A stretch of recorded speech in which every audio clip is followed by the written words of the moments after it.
12 stands for local news. And now, from Arizona's #1 choice for local news, this is 12 News. 3.5 hours till tip-off. Out of that, we got the one last McDonald's chance for Kip win-win Helt to make promotion sure lead, everyone is which on the goes from same video page. It's going to be fun tonight. Then it's onto the court Okay, here we go with official timeout. ABC. for rehearsal. Okay, let's go ahead and roll that, please. Every single timeout in promotion will be practiced. Rehearsal is extremely important. We never want to do something for the first time in front of 19,000 fans. The doors to Miracle Arena are now open. Thank you. As fans pour in, It's going to be a backup. Kip gets his team ready. It's showtime. When fans come here, they're thinking game time, but you're thinking, We're thinking showtime, you know. We think we've got the best team, or one of the best teams in the NBA this year. We know we have the best fans in the NBA. We want to put on the best possible show in the NBA as well. Okay, we're going to go timeout here. Said stand by for your intro. What I do during the game is make all of the calls. So I'm constantly looking ahead to the next timeout. Okay, let's get him shaking. And we really pride ourselves here on being as tight as possible, and when the timeout hits, we're ready to go with the promotion. Okay, we're going to go timeout. Let's go ahead and send everybody, please. Here we go. Here we go. Sometimes it can be extremely chaotic Hey, someone just grab a box of t-shirts. Let's go. because there's a lot of running around. We're going to have to run kind of. Our personnel hustle throughout the night, do an unbelievable job, and they're really the unsung heroes of our show. and what do you want the fans to get out of the halftime show? I mean, they're going to love the game if the Suns win. They're going to be sad if they lose. But what do you want them to get out of the halftime show? I want them to have fun every time they come here. Whether the Suns play well or don't play well, I want them to have an incredible experience here. My home movies help me remember how little my kids used to be. They'll never be that age again. It's a memory, and that's what is so precious to people, are those memories that will live on and on and on. But they may not live on as long as you'd like. Kelly Carr and his wife Olivia run film and video services in Phoenix. He says film, videotapes, even DVDs will deteriorate over time. Give me the various lifespan. You know, how long is a VHS tape going to last? How long is film going to last? And how long is a DVD going to last? About 125 years is what a disc is rated at. Old film actually holds up just as long, but newer technology like VHS tapes only lasts 15 to 25 years. But these are pictures I want longer than 15 years. I want them forever. But no format will be around forever. How long your movies last depends on how well you care for them. The best place I tell people to store their videotapes, their precious videotapes, is vertical like a book in their bedroom closet. That way they stay cool and dry and far away from electrical appliances or anything else with a magnetic charge. That can damage the information stored on the tapes. Another option? Transfer your videos and film onto DVDs. Do it now, because when the tapes start to oxidize and the tracking disappears, then the expense of rejuvenating the tapes and getting them to look good again is going to be 10, 20 times more expensive than if you do it now. And sometimes they're beyond saving. And there are times where the tape is completely lost and there's nothing we can do about it. Another tip, never throw away your originals. A copy will never look as good as what we make it from. Even digital. Digital is not magic. Aren't they beautiful? Look at the color of red. Preparations underway for a neighborhood party. This is how we cook in our house. Neighbors have never meant so much to this family. I don't even know how to say thank you because it's bigger than thank you. The family moved to the Valley this summer. Daughter Ellen was sick, suffering from diabetes. The closer they could be to an emergency transplant center, the better. I wanted to be ready for the call, you know, that in the middle of the night call. Out of the millions of homes and hundreds of neighborhoods, the Yazels settled in a community just north of the Carefree Highway. There was something beautiful about this area. About the same time, another family moved in, this one from Washington State. We kept looking and every house would fall through. Every single house that we would, and this house still stayed true. They bought the big gray house just down the road, a house Ellen and her mother noticed while on morning walks. So I'd look down there and I would think, Ooh, that's a nice house. Then, just last month, tragedy shook the neighborhood. The Smith family lost their oldest, 17-year-old Michael Aaron. His mission and job on the earth was done. Aaron was hit by a car on the main road that links the two homes. That night meant heartache for the Smith family. As if the driver was paying attention, we feel that this wouldn't have happened. The Yazel family didn't realize from that accident would come an answer to their prayers. It saved my life. It's the best thing that ever happened to me. Now Ellen had a donor. Doctors performed the transplant. I didn't realize the association with them. It wasn't until reading the story of the accident that Ellen's family realized the donor family lived so close. We put it all together, and it was an amazing thing that they would be neighbors. Neighbors, and now much more. It is a hope that has replaced my despair. Two families, physically and spiritually bonded by a selfless act. The good life that Aaron had of his healthy body, somebody else could benefit from it. For the first time, Ellen sees pictures of her donor. Good looking, huh? Then I'm thankful that for the Smiths for giving me their son's pancreas as a gift from God. Doctors recommend donor families do not contact each other directly. Ellen's mom couldn't help but write the Smiths a letter. And we opened it up, and the first thing we saw was the donor recipient, and that was Ellen. Someday, Ellen hopes to meet the one who gave part of himself so she could live on. Well, not one day when I go to heaven, I might see him, and he might get, and I might give him a hug and say thank you for what he's done for me. You know, it's not a coincidence. No, it's not a coincidence that we've lived, within less than a mile of each other. In the North Valley, Joe Dana, 12 News. We can honestly say this is a true victim. I mean, this old man never hurt anybody. He took pride in his community, and somebody killed him. The murder case of Vicente Flores fills a thick notebook at the Glendale Police Department, but the leads led only to dead ends. It's extremely frustrating because you know that this person was somebody's father, somebody's grandfather. My father was just a man we could depend on to be there for us. And not just for his family. You know, he just wanted, he wanted the neighborhood to be like it was when we were growing up. You know, we didn't have the fear to walk around and go walking, but it wasn't like that anymore. But that didn't stop Flores from walking in the neighborhood. His morning ritual was to go for a walk, come home, and water the plants. But on August 29, 2002, Vicente Flores didn't make it back to his home here on Gardenia Avenue. Later that morning, his battered body was found just a few dozen steps down the street. We thought our dad was special. Family and friends soon built a small memorial on the spot. But evidently a lot more people thought my dad special too. And whoever did this is... It's the type of person you don't want on the street. Yeah. Years later, the memorial for Vicente remains, and so does the anger over the brutal way he died. You know, but why hurt him in such a way where we couldn't even say goodbye to him? That we couldn't even have an open casket. When Vicente was confronted here, that there was a struggle, there was a fight of some sort. Investigators believe it might have happened because Flores stood up against the troubling changes in his neighborhood. There's a lot of drugs, and for him to stay here, he wanted to prove that nobody's going to run me out. Could somebody have been upset with him for that? Absolutely. I know somebody saw. I just know it in my heart that somebody saw, and it's like, why don't you just come forward? Do you want these people that did this to be walking around doing it to somebody else? I want to be able to take this notebook, close it. I'd like to have this case solved for the family. Molly Kate was born in Taiwan, and she was abandoned at an orphanage because of her medical condition. She slept in a drawer, and even this crib had to be shared. There wasn't much hope for the long-term treatment that she would need.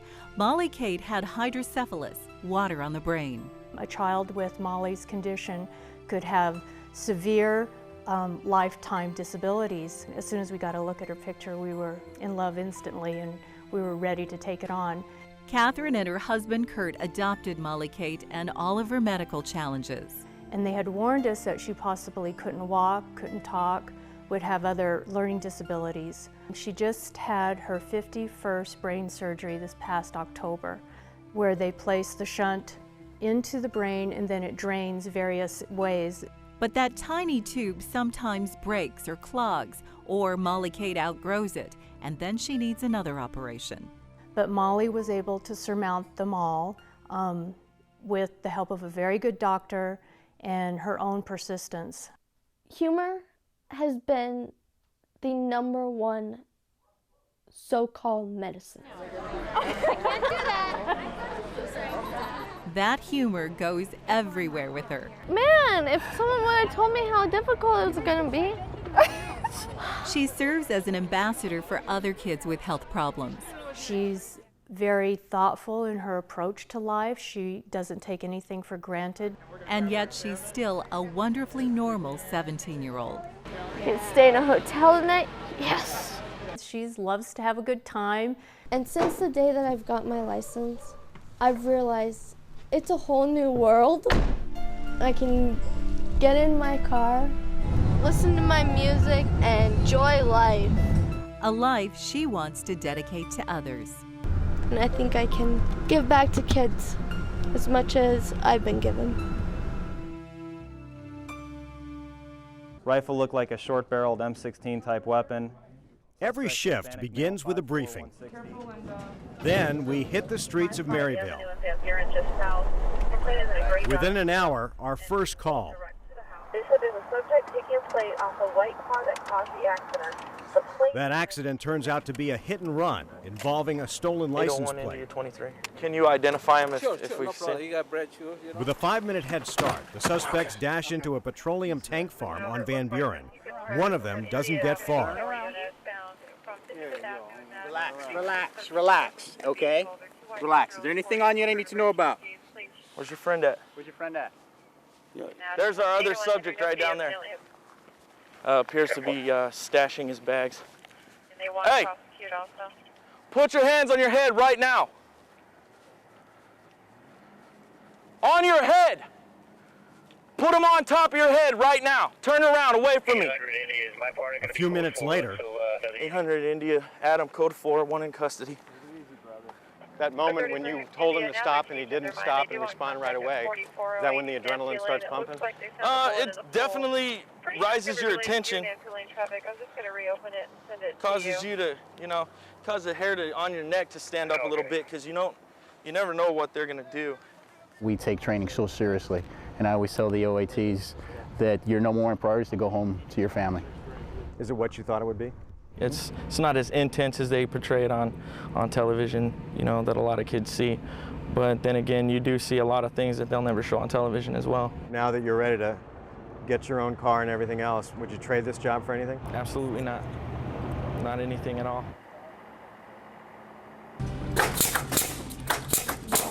Call it the sound growth makes. If you build it, they will come. From Whittier, Senor, Whittier, California. We moved from Claremont, California. It's a natural migration. For the past quarter century, peaking in the mid-90s, more people moved here from California than any other state. As problems have crept up and the size of LA has gotten larger and larger, people there look to move somewhere else. They look somewhere close by first. Why Phoenix? Probably because it's not too far from California, I think. Census Bureau numbers from 1995 to 2000 show more than 92,000 people moved from Arizona to California. But in that same time, more than 186,000 Californians moved this way, into Arizona. You might be able to understand that 2-to-1 move-in ratio better if you follow the dollar, right along Interstate 10 to the Southwest Valley, where new subdivisions are springing up almost every week. For Anita Carlos and her family, the move to the Valley was a no-brainer. She pays $970 a month now for a new home in Laveen. In Claremont, I had a 2-bedroom apartment for $985. You're paying more for an apartment Yes. in Claremont than you're paying for a house with a couple of thousand square feet here. Correct. Why? Why? Because that's cheap over here. That's why. A National Chamber of Commerce study indicates an average house, about 2,400 square feet, costs 2.5 times more in LA than in Phoenix. The main difference? Cheaper land here. There's too much room still. There's a lot of room still to build for, I think. With Central Arizona Project water from the Colorado River, experts say the valley might be able to handle double its current population until we'll follow LA, and we'll slow down our growth the way LA has, because we are reaching all these limits, reaching a lot of problems.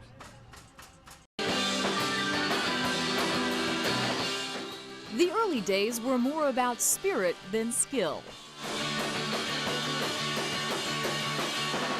But they had something, even back in March of '88 on stage at Long Wong's in Tempe. This rare tape, The Gin Blossoms, on the verge of fame. How good were you guys when you first got together? Not good. The early days were, we were a bunch of drunks. It was just a fun, silly rock and roll party. One of our bartenders was going out with the drummer and said, you gotta, hire this garage band. By '92, this scrappy little garage band would hit it big. In person, we did the grand opening of the Rock and Roll Hall of Fame. There were 80,000 people in the audience, and it was broadcast on HBO for about another 20 million. But while the Gin Blossoms would go on to sell more than 1 million copies of New Miserable Experience, the little place that gave them their start would wind up looking like this. There's nothing left. There's not much at all. Many of the old haunts, like Long Wong's that nurtured the budding music scene, closed. Quarter Draft Night pushed aside for high-dollar retail. Well, it's all market-driven. Former Mayor Neil Giuliano was there as real estate boomed. Anytime you're the place to be, property values are going to go up. The whole street just changed. The people that were there for 20-some years, they couldn't afford the rents, and the big corporations took over. I think it's real easy to blame all the corporations and neon on Mill Avenue for the demise of the music scene. Gin Blossom's lead singer Robin Wilson doesn't. He still makes music in Tempe in a small studio he bought in a historic old building. I think it comes down to whether or not people are interested in going out to hear live music. Wilson points to young local bands like Chalmers Green, playing almost every night, just not always in Tempe. It hasn't been easy. We've been doing it for a couple years now, and so it's like, it's getting better. It's really good, man. I'm having a good time. So is Wilson. Watching Chalmers is like seeing the Blossoms past, and just maybe, the future of the Valley music scene. Maybe it'll only take one really popular group to spark things up again. If you want it, it's out there. Anybody can do this. This is rock and roll. Was a girl, I was shining like the diamonds of pearl. I don't know how I became this way. She's a little girl with a very grown-up voice. If you love me, then just tell me. Her name, Snow White. Well, I just wanted a happy name. She's my little princess, and I figured that name is perfect. But Snow White's life is far from a fairy tale. Well, she was born fine. I brought her home, and her legs turned purple and then black. She thought I was gonna die, and so she took me to a doctor, and they had to put me into surgery. Doctors diagnosed Snow with a protein C deficiency, a disease that creates deadly blood clots. How long does she actually have to live? And the answer is no one has any idea. And no cure exists. It's very rare. Snow is the only child in Arizona that has this condition. In the United States, there's probably under 100 people with protein C deficiency. And very few live as long as Snow has. Snow could develop a blood clot that could be very dangerous very quickly. When Snow was a baby, blood clots attacked her retinas, blinding her. Pain is a part of her daily routine. They have to put the needle in, and then they have to take it out and put a tube in, and they have to twist it and put the line in. That's what hurts. Snow spends 3 days a week at the clinic. I have bruises on my stomach right there. It really hurts. And she receives blood-thinning infusions that make it hard to lead a normal life. But she has learned to look for things to live for. I started learning Braille, and I started to understand my life, you know. My donkey! Snow stays positive and often bursts into song. What's that you said? I said, let me see your boogaloo. What's that you said? A big part of the fact that Snow is still alive has to do with how tough and how tenacious she is. I just want her to know how proud I am of her for going through all of this and having a positive outlook on life. I started writing books and I started singing and I started playing instruments. I'm just doing that to test, to see what I like best, to see what I really do want to be when I grow up. That's what an 11-year-old should be doing, you know? Kathleen Gordon on the computer. It's part of her job as an internet marketing specialist. This is how she lives today, but back in 1995, this single mom grew obsessed. Coming home from work, heading to the computer right away before even, changing clothes, starting dinner. I turned to my computer. She ignored some of her household chores and even ate in front of the keyboard. Crumbs of pizza or things like that would get in the keyboard. Her world narrowed, and all she cared about was email and meeting people in chat rooms. Lost sense of my surroundings. I started ignoring the kids. The kids were young back then, and even they got hooked. They wouldn't give it up. After 2 years in front of the computer screen, Kathleen decided it was time to quit. It was exciting at the time. It was not satisfying. Her story is becoming all too familiar to psychologist Marlo Archer. I see a lot of depressed housewives who sort of find a friend in the internet. Not just a friend, but a powerful pull. Computer expert Bill Austin says the web is filled with marketing lures for women in the home. Some housewives get really hooked on collecting recipes, and they've got 7 million recipes, but they never cook.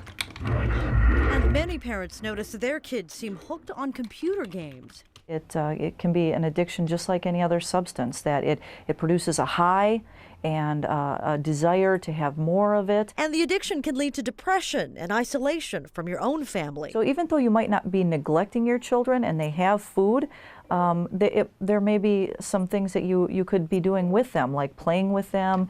The best way to quit? Slowly and with counseling. Nowadays, Kathleen only uses the internet for work. A content grandmother, she says she finally kicked the habit. Besides, I don't have time to be in that type of behavior. But sadly, a lot of women do, and they're still leading secret lives in front of the computer screen. Get out of it, walk away. I would say volunteer for a charity. Get yourself out of the house. In Tempe, Veronica Sanchez, 12 News.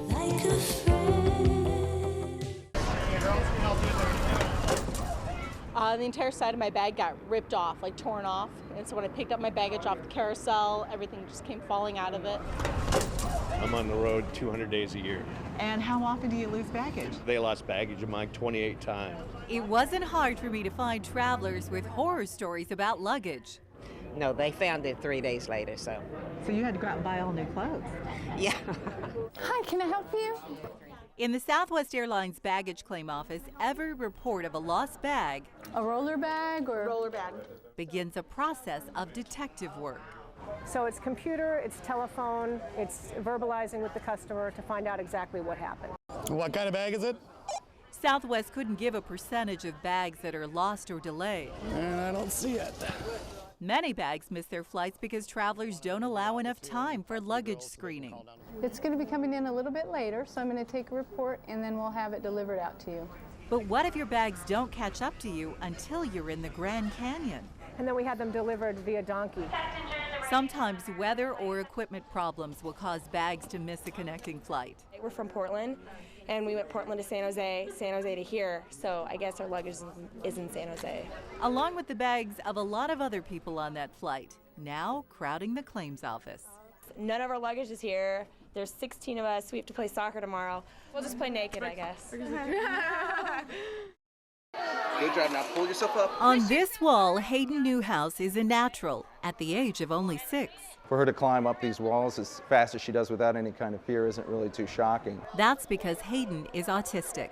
They crave climbing, and they climb sometimes in inappropriate places. Look at you, Hayden! You're going higher! You go up to here. It's one reason Lisa Hesselbrock started teaching kids like Hayden how to climb here. Experience the fear and experience the challenges without the risk.